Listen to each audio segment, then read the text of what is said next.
I am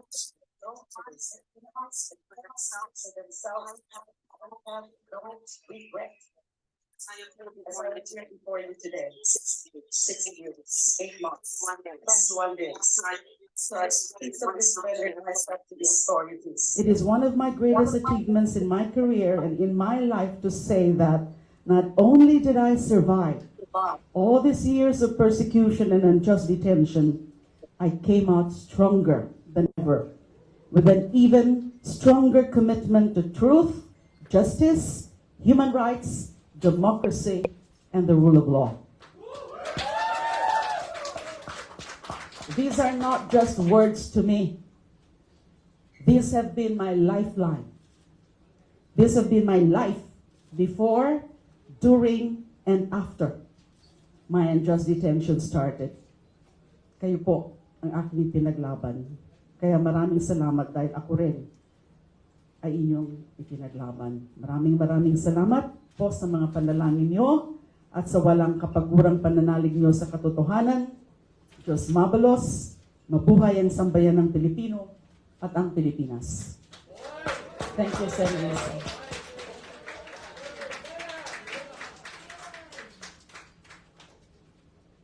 All right, we are opening out the floor for questions. First to ask is Jairo Boledo from Rappler. Good evening po, ma'am. First Good evening. Congratulations po sa legal victory niyo po na ito. Ang question ko po, ma'am, nabanggit niyo po sa statement niyo, yung mga persecutors niyo po, you will never be like them. Although, ma'am, malaking bagay po itong petition for bail, motion for reconsideration niyo po, for bail niyo na natanggap.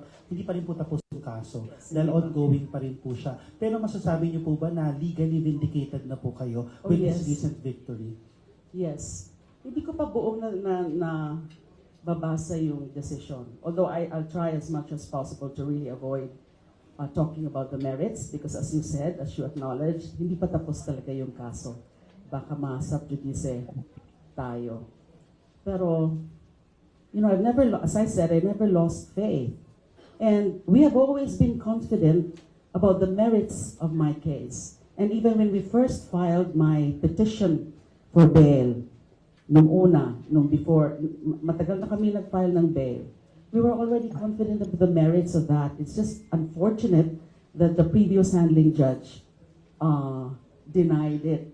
And so when we filed our motion for reconsideration, I think it was in June 13, we remained to be confident that the merits of our application for bail will be recognized and upheld by the court.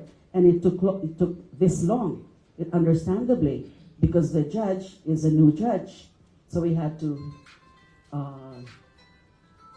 review the entire voluminous records of the case. You were actually expecting a ruling as early as September, because as I said, we filed the motion for reconsideration in June. So medyo tumagal, understandably again, and ito nga, and I think, kasi nakita ko nga, although hindi ko pa nga nababasa, it was a thorough and extensive discussion of the merits of our motion for reconsideration. So it is a legal vindication because we were always confident, although I cannot further make any comment about that. I have a lot to say about that. But, you know, it's still pending. The case is still pending. Hindi pa po tapos. This is bail, this is provisional liberty, and this is definitely a great gift from the Almighty God. Ma'am, last question lang po for me. Yung Marcos administration po, sinasabi po nila paulit-ulit na the justice system is working in the Philippines. And in response to your latest legal victory, Justice Secretary Crispin Remulla, this is po yung statement niya. It just shows the independence of the judiciary, what I've always been saying from the beginning, and that they are free to decide as they please, as they deem fit. Any reaction lang po sa statement po ni Justice Secretary? I actually thank the administration for respecting the independence of the judiciary and the rule of law. Ganun lang naman. As somebody said, the legitimacy of the judiciary lies in its independence. It's just like, you know, the legitimacy of the government or the legitimacy of the executive department or of the government, the elected officials lie in the votes of the people. So judiciary, it's the independence. Without the independence of the judiciary, then we cannot say that the judiciary really has its legitimate standing in the scheme of things. So, tama yan na sinasabi na pinakita ngayon na we have a working system. Kasi matagal na nga namin hinihintay yan. You know, when the Marcos administration came in, there was some hope, at least in my case, that justice will be, you know, will happen. And kasi nga, I always knew that while the former president was in power, I will not be set free because my persecution was his project. So how can I be set free during his term? So nung nagbago nga yung administrasyon, may pag-asa talaga.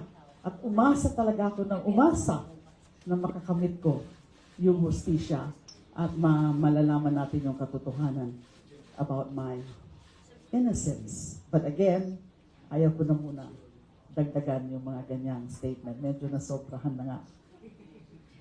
Thank you. Thank you, Sen. One question po for Sen Risa.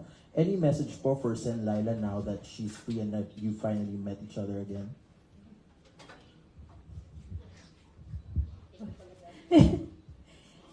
Well, you did it, Leila. Konti na lang, konting-konti na lang. And napakalaking vindication ito sa buong oposisyon. Itong vindication sa'yo. Kasi sa lahat natin, ikaw talaga yung sumalubong sa pinakamatinding dago galing sa dating presidente. Ikaw talaga yung sinirang puri niya, sinubukan gawin. Ikaw talaga yung wineponize na yung buong legal system para lang parusahan ka kasi ikaw yung unang nag-imbestiga sa kanya. You continue to speak truth to power. At kahit sinubukan niyang tambakan ka ng ng mga, ako na magsasabi ng peking kaso, hindi naman ikaw nagsasabi. Na-survive mo lahat yan. Na-survive mo yung stroke. Na-survive mo yung hostage taking. Hindi ka tumigil magsalita sa mga issue. Libo na siguro yung mga handwritten letters mo from Krame. And here you are. Here you are. So itong pagpapayag sa wakas na makapost ka ng bail at yung napipinto mong ganap na paglaya. Parang sumilip na ulit yung sikat ng araw. At alam natin, kahit napakatagal ng naging gabi mo, napakatagal ng gabi ng maraming kababayan natin. Once sumikat yan, dahil sa mga ginawa mo, hindi mapipigilan kumalat yan. So we're also happy to have you with us and we all love you very much.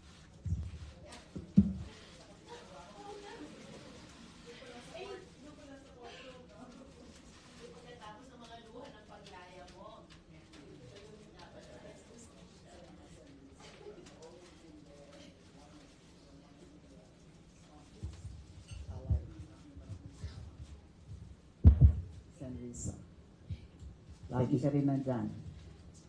And you also write me regularly. Nagsusulatan kami yan. Thank you, Sen Risa. Thank you, Sen Leila. Our next to ask a question is Andrew Alimario from CNN Philippines.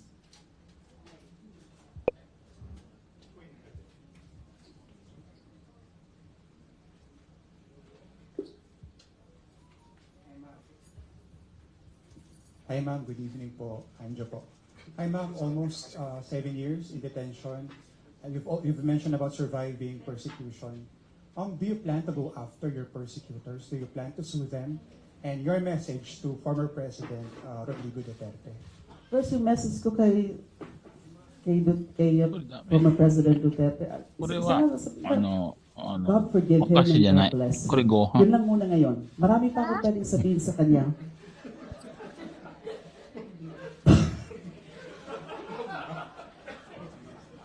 Pero wag muna. I don't want to be so, I don't want to be political sounding tonight because this is a moment of joy. This is, a triumphant moment for me. So I, as much as possible, I want to be gracious.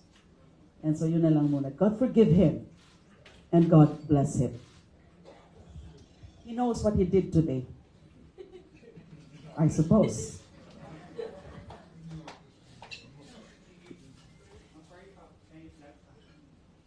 Any plans of countersuing or what, or going after them? Pinag-uusapan namin yan ng mga abogado ko. Wala muna kami mga specific na mga pwedeng i-announce about that. There's always that option, but as to definite plans, pinag-uusapan yan. Of course, there will be, I need to do something also. A lot of things to do. Hindi po madali, napakahirap, masakit talaga kung ipakulong ka na wala kang kasalanan.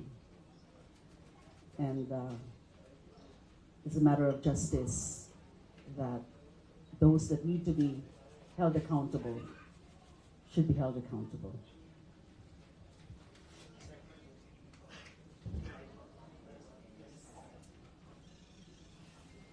Sorry about that. Senator, I know you said that you have no regrets over what happened. But what was the lowest point in those 6 years, 8 months, 21 days? And what pulled you through? Well, isa sa mga, of course, sa personal life, sa family life, kasi may mga milestones sa family na mga na-miss ko.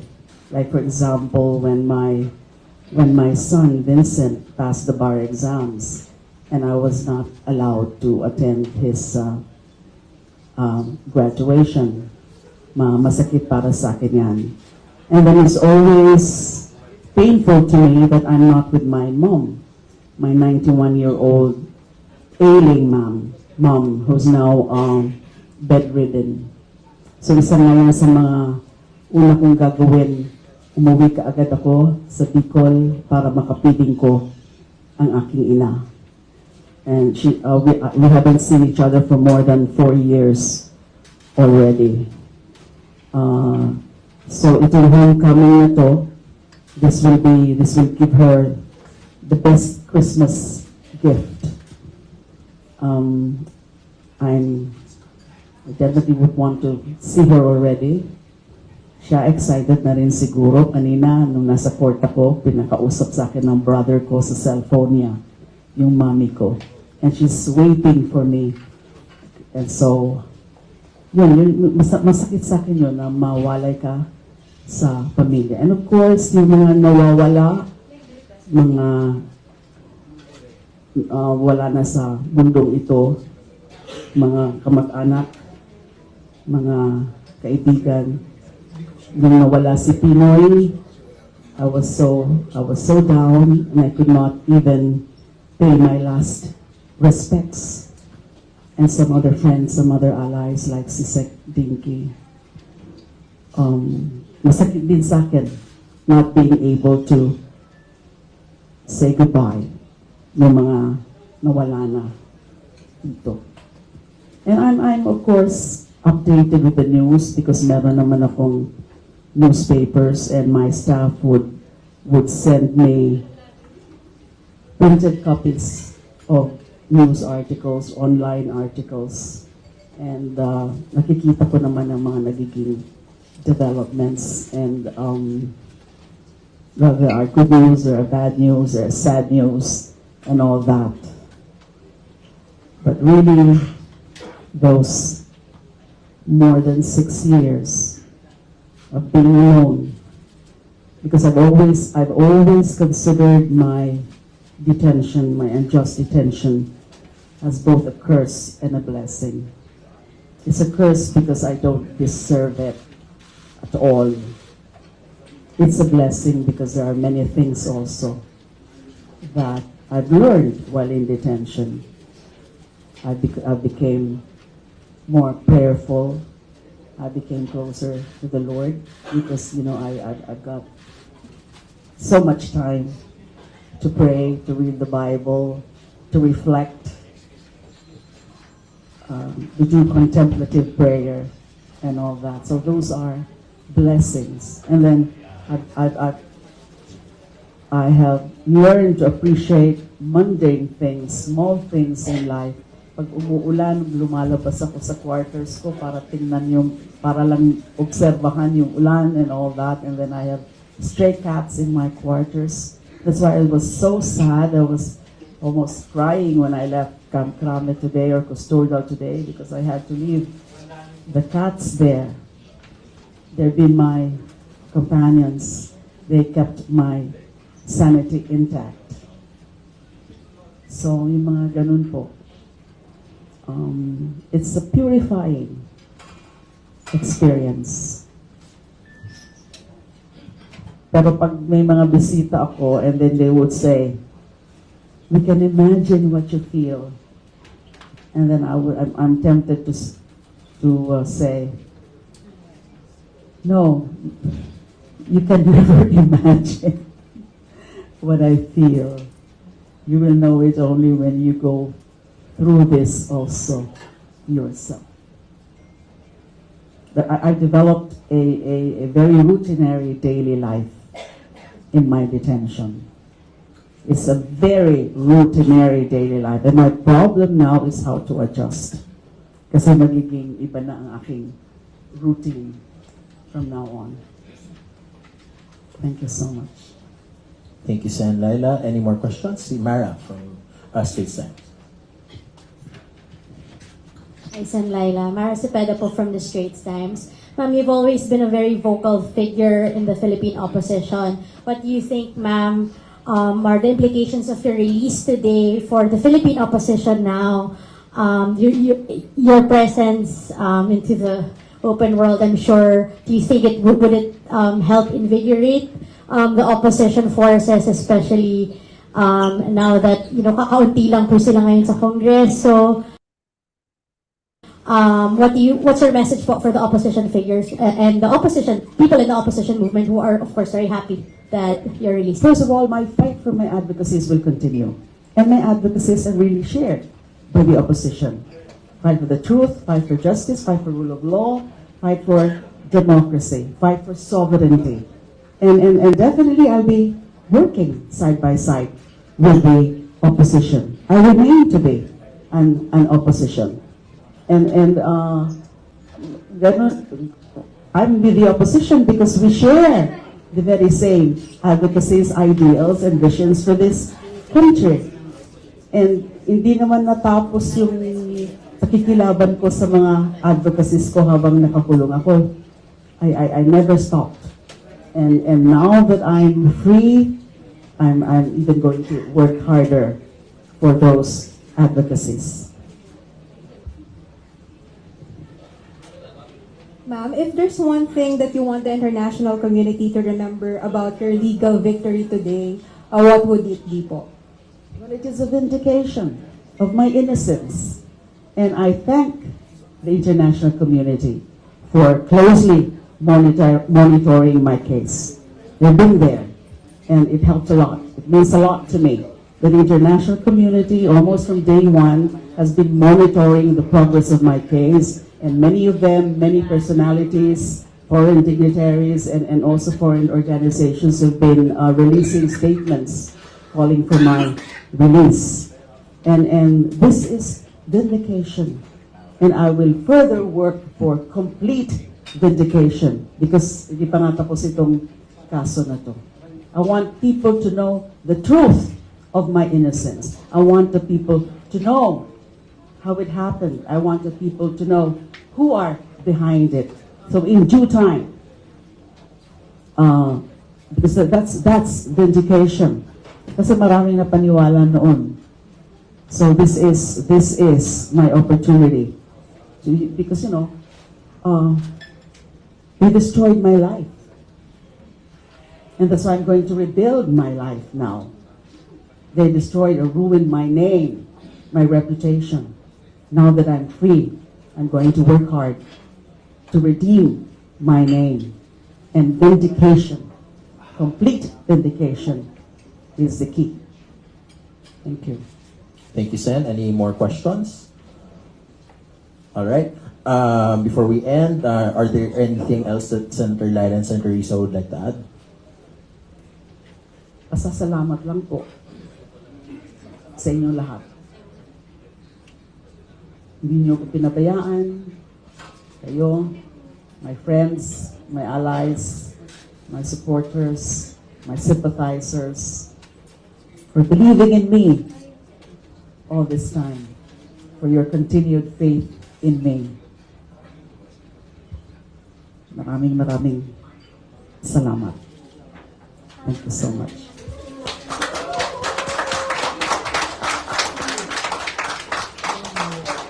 Thank you, Sen. Thank you, Sen. Leila. Thank you, Sen. Risa. Okay, that ends our presser for today. And thank you so much, friends in the media.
Here also,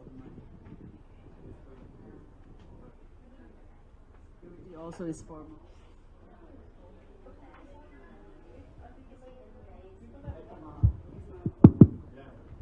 Well, you were asking me.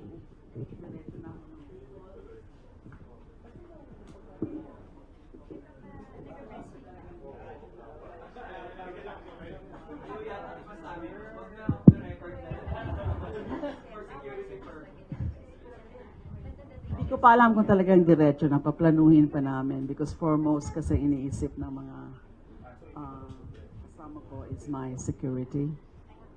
So we have to be doubly careful. Okay po, kung wala na pong questions, last photos na lang po and then we can wrap up.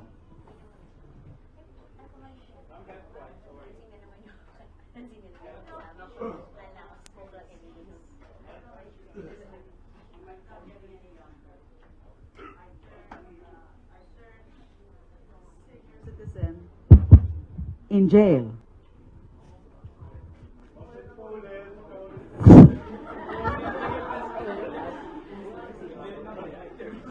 He's asking about my health. I said, I have health issues because I'm no longer young. In fact, I turned senior citizen or dual citizen in jail already because I was arrested when I was 57. And now I'm 64. So nag-birthday ako ng pagka-senior citizen ko nasa, And I kept praying really that this Christmas won't be inside jail, the celebration of Christmas.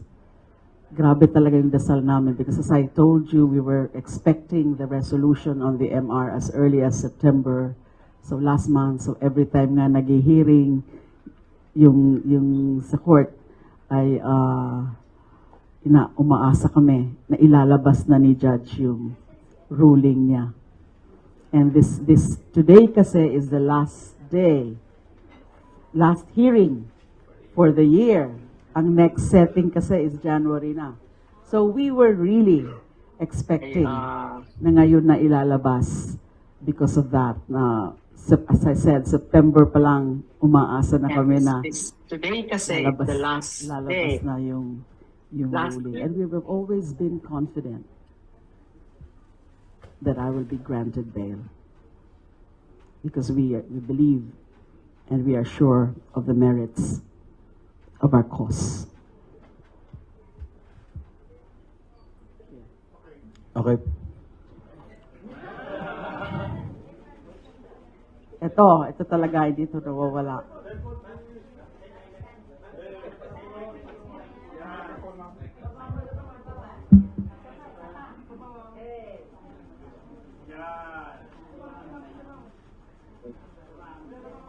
Mabuhay si Leila! Mabuhay! Mabuhay si Leila! Mabuhay! Mabuhay si Leila! Mabuhay! Sense, isa pong nakatayo naman.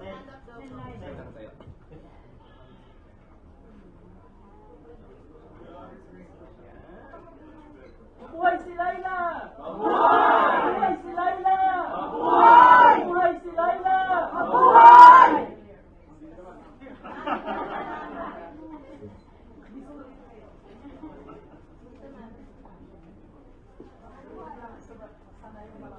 Alright po, maraming salamat po.